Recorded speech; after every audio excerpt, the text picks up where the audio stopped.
ಪರಿಷತ್ ಚುನಾವಣೆಗೆ ಮತ ಎಣಿಕೆ ಆರಂಭ ಆಗಿದೆ. ಮತ ಎಣಿಕೆ ಕೇಂದ್ರದ ಬಳಿ ಶಾಸಕರು ನಿಂತಿದ್ದಾರೆ ಕುತೂಹಲದಿಂದ. ನಿಜ, ಕಾಂಗ್ರೆಸ್ ಜೆಡಿಎಸ್ ಅಭ್ಯರ್ಥಿಗಳ ನೇರ ಹಣಾಹಣಿ ಅಂತ ಖಂಡಿತವಾಗ್ಲೂ ಕರೀಬಹುದು ಈ ಚುನಾವಣಾ ಪ್ರಕ್ರಿಯೆಯನ್ನ. ಈ ಚುನಾವಣೆಯನ್ನ ಶಾಸಕರ ಬಲ ಇಲ್ಲದೆ ಹೋದ್ರೂ ಕೂಡ ಜೆಡಿಎಸ್ ತನ್ನ ಅಭ್ಯರ್ಥಿಯನ್ನ ಕಣಕ್ಕಿಳಿಸಿದೆ. ಪರಿಷತ್ ಚುನಾವಣೆಯಲ್ಲಿ ಮುಖ್ಯಮಂತ್ರಿ ಡಿ.ಕೆ. ಶಿವಕುಮಾರ್ ಕಮಾಲ್ ಬಹುತೇಕ ಖಚಿತ ಅನ್ನೋದು ಸದ್ಯದ ಸುದ್ದಿ, ಸದ್ದು ಮಾಡ್ತಾ ಇರುವಂತಹ ಸುದ್ದಿ. ಮುಖ್ಯಮಂತ್ರಿ ಆದ ಬಳಿಕ ಡಿ.ಕೆ. ಶಿವಕುಮಾರ್ ನಾಯಕತ್ವಕ್ಕೆ ಭರ್ಜರಿ ಜಯ ಸಿಗೋದು ಬಹುತೇಕ ಖಚಿತ, ಪಕ್ಕಾ, ಫಿಕ್ಸ್ ಅನ್ನೋ ಮಾಹಿತಿ at this point of time ಲಭ್ಯ ಆಗ್ತಾ ಇದೆ. ಹಾಗಾದ್ರೆ ಪರಿಷತ್ ಚುನಾವಣೆಯಲ್ಲಿ ಕೈಪಡೆಗೆ ಗೆಲುವು ಸಾಧಿಸೋದು ಪಕ್ಕಾ ಅಂತಾದ್ರೆ ಏನ್ ಸ್ಟ್ರಾಟಜಿಗಳನ್ನ ಮಾಡಿರ್ತಾರೆ?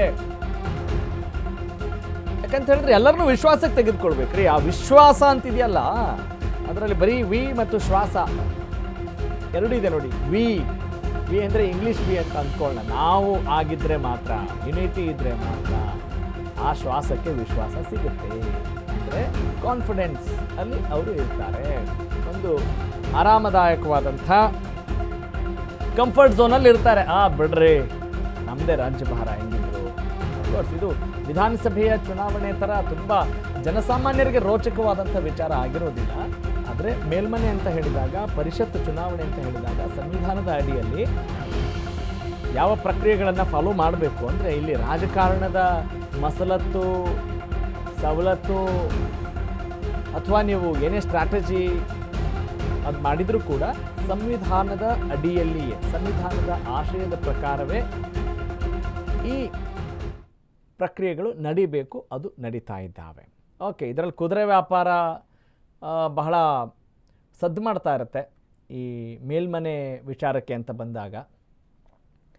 ಅಂದರೆ ಇಲ್ಲಿ ಆಮಿಷಗಳನ್ನು ಒಡ್ಡುವಂಥ ಕೆಲಸಗಳು ನೇರವಾಗಿರ್ತವೆ. ಆಮೇಲೆ ಎಲ್ಲ ಶತ್ರು ಅಲ್ಲ, ಮಿತ್ರರು ಅಲ್ಲ ಅನ್ನುವ ವಾತಾವರಣ ಯಾವಾಗಲೂ ಇರುತ್ತೆ. ಹೀಗಾಗಿ ಇಲ್ಲಿ ನಮ್ಮ ರಾಜಕಾರಣಿಗಳು ಶಾಸಕರಾದ ನಂತರ ಯಾರಿಗೆ ಯಾವ ಮತವನ್ನು ಹಾಕಬೇಕು, ಆತ್ಮಸಾಕ್ಷಿಗೆ ಪೂರಕವಾಗಿ ಹಾಕಬೇಕಾ, ಆತ್ಮಸಾಕ್ಷಿಗೆ ವಿರುದ್ಧವಾಗಿ ಹಾಕಬೇಕಾ, ಅಡ್ಡ ಮತದಾನ ಮಾಡ್ತಾರಾ, ಈ ಟರ್ಮ್ಸ್ಗಳಿದ್ದಾವಲ್ಲ, ಈ ಫ್ರೇಸಸ್ಗಳಿದ್ದಾವಲ್ಲ, ಇದು ಅತಿ ಹೆಚ್ಚು ಸಂಖ್ಯೆಯಲ್ಲಿ ಚರ್ಚೆಗೆ ಈಡು ಮಾಡುತ್ತೆ.